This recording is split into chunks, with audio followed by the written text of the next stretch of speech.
شروع اللہ کے نام سے جو نہایت رحم کرنے والا ہے۔ یہ ایک صورت ہے جو ہم نے نازل کی ہے اور جس کے احکام کو ہم نے فرض کیا ہے، اور اس میں کھلی کھلی آیتیں نازل کی ہیں تاکہ تم نصیحت حاصل کرو۔ زنا کرنے والی عورت اور زنا کرنے والے مرد دونوں کو 100 کوڑے لگائے، اور اگر تم اللہ اور یوم آخرت پر ایمان رکھتے ہو تو اللہ کے دین کے معاملے میں ان پر ترس کھانے کا کوئی جذبہ تم پر غالب نہ آئے، اور یہ بھی چاہیے کہ مومنوں کا ایک مجمع ان کی سزا کو کھلی آنکھوں دیکھے۔ زانی مرد نکاح کرتا ہے تو زناکار یا مشرک عورت ہی سے نکاح کرتا ہے، اور زناکار عورت سے نکاح کرتا ہے تو وہی مرد جو خود زانی ہو یا مشرک ہو، اور یہ بات مومنوں کے لیے حرام کر دی گئی ہے۔ اور جو لوگ پاک دامن عورتوں پر تہمت لگائیں پھر 4 گواہ لے کر نہ آئیں تو ان کو 80 کوڑے لگاؤ، اور ان کی گواہی کبھی قبول نہ کرو، اور وہ خود فاسق ہیں۔ ہاں، جو لوگ اس کے بعد توبہ کر لیں اور اپنی اصلاح کر لیں تو اللہ بہت بخشنے والا، بڑا رحم کرنے والا ہے۔ اور جو لوگ اپنی بیویوں پر تہمت لگائیں اور خود اپنے سوا ان کے پاس کوئی اور گواہ نہ ہو تو ایسے کسی شخص کو جو گواہی دینی ہوگی وہ یہ ہے کہ وہ 4 مرتبہ اللہ کی قسم کھا کر یہ بیان دے کہ وہ اپنی بیوی پر لگائے ہوئے الزام میں یقیناً سچا ہے،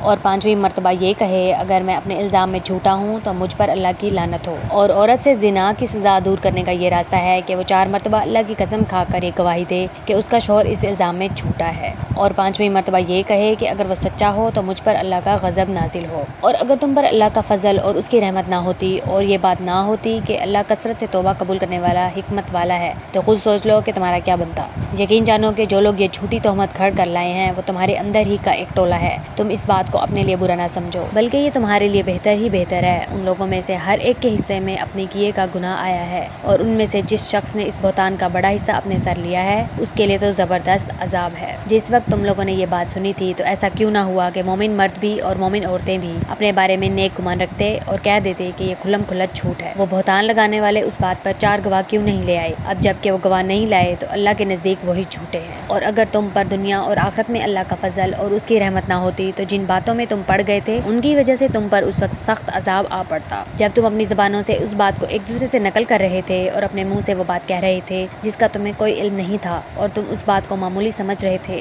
حالانکہ اللہ کے نزدیک وہ بہت بڑی سنگین بات ہے۔ اور جس وقت تم نے یہ بات سنی تھی اسی وقت تم نے یہ کیوں نہیں کہا کہ ہمیں کوئی حق نہیں پہنچتا کہ یہ بات ہم اپنے منہ سے نکالیں؟ یا اللہ، آپ کی ذات ہر عیب سے پاک ہے، یہ تو بڑا زبردست بہتان ہے۔ اللہ تمہیں نصیحت کرتا ہے کہ پھر کبھی ایسا نہ کرنا اگر واقعی تم مومن ہو، اور اللہ تمہارے سامنے ہدایت کی باتیں صاف صاف بیان کر رہا ہے، اور اللہ علم کا بھی مالک ہے، حکمت کا بھی مالک۔ یاد رکھو کہ جو لوگ یہ چاہتے ہیں کہ ایمان والوں میں بے حیائی پھیلے ان کے لیے دنیا اور آخرت میں دردناک عذاب ہے، اور اللہ جانتا ہے اور تم نہیں جانتے۔ اور اگر یہ بات نہ ہوتی کہ اللہ کا فضل اور اس کی رحمت تمہارے شامل حال ہے اور اللہ بڑا شفیق، بڑا مہربان ہے، تو تم بھی نہ بچتے۔ اے ایمان والو، تم شیطان کے پیچھے نہ چلو، اور اگر کوئی شخص شیطان کے پیچھے چلے تو شیطان تو ہمیشہ بے حیائی اور بدی کی تلقین کرے گا، اور اگر تم پر اللہ کا فضل اور رحمت نہ ہوتی تو تم میں سے کوئی بھی کبھی بھی پاک صاف نہ ہوتا، لیکن اللہ جس کو چاہتا ہے پاک صاف کر دیتا ہے، اور اللہ ہر بات سنتا، ہر چیز جانتا ہے۔ اور تم میں سے جو لوگ اہل خیر ہیں اور مالی وسعت رکھتے ہیں وہ ایسی قسم نہ کھائیں کہ وہ رشتہ داروں، مسکینوں اور اللہ کے راستے میں ہجرت کرنے والوں کو کچھ نہیں دیں گے، اور انہیں چاہیے کہ معافی اور درگزر سے کام لیں۔ کیا تمہیں یہ پسند نہیں ہے کہ اللہ تمہاری خطائیں بخش دے، اور اللہ بہت بخشنے والا، بڑا مہربان ہے۔ یاد رکھو کہ جو لوگ پاک دامن بھولی بھالی مسلمان عورتوں پر تہمت لگاتے ہیں ان پر دنیا اور آخرت میں پھٹکار پڑ چکی ہے، اور ان کو اس دن زبردست عذاب ہوگا جس دن خود ان کی زبانیں، ان کے ہاتھ اور ان کے پاؤں ان کے خلاف اس کرتوت کی گواہی دیں گے جو وہ کرتے رہے ہیں۔ اس دن اللہ ان کو وہ بدلہ پورا پورا دے گا جس کے وہ مستحق ہیں، اور ان کو پتہ چل جائے گا کہ اللہ ہی حق ہے اور وہی ساری بات کھول دینے والا ہے۔ گندی عورتیں گندے مردوں کے لائق ہیں، اور گندے مرد گندی عورتوں کے لائق ہیں، اور پاک باز عورتیں پاک باز مردوں کے لائق ہیں، اور پاک باز مرد پاک باز عورتوں کے لائق۔ یہ پاک باز مرد اور عورتیں ان باتوں سے بالکل مبرہ ہیں جو یہ لوگ بنا رہے ہیں۔ ان پاک بازوں کے حصے میں تو مغفرت اور باعزت رزق ہے۔ اے ایمان والو، اپنے گھروں کے سوا دوسرے گھروں میں اس وقت تک داخل نہ ہو جب تک اجازت نہ لے لو، اور ان میں بسنے والوں کو سلام نہ کر لو، یہی طریقہ ہے تمہارے لیے بہتر ہے۔